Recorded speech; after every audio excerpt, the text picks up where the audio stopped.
Hi everyone! I'm here to talk about brainstorming tools and how easy it is to capture and organize your project ideas to help you solve your problems. Fishbones, idea maps, ZT trees, and mind maps, while they offer different layouts, provide many components that work in the same way. Let's look at each of these tools. Fishbones help you organize the affinities or categories related to an effect, which then help you group the related causes. Idea maps have affinities that stem from a central question, and in turn, group dependent ideas and sub-ideas. CT trees connect customer needs, such as critical to cost, to the key affinities and inputs. Mind maps help you visually organize related ideas around a central topic.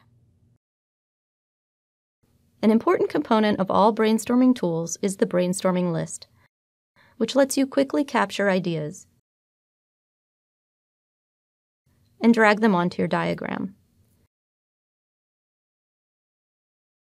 You can also drag ideas back to the list. You can leverage work you've already done when you import X and Y variables from other maps.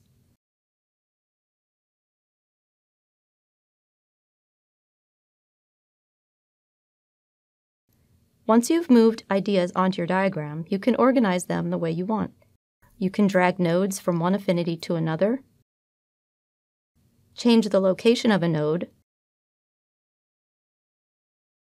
switch sides, and add new nodes. You can even change the type of brainstorming tool if needed.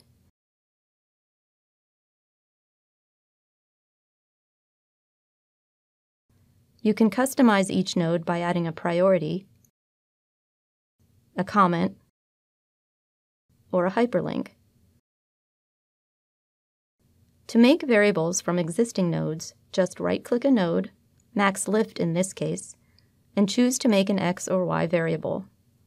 The variable made in this way is unmapped, which means it's not assigned to a shape on a process map.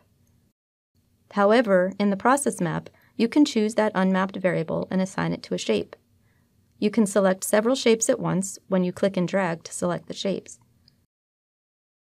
Brainstorming tools allow you and your teams to quickly capture and organize the ideas you generate during your project.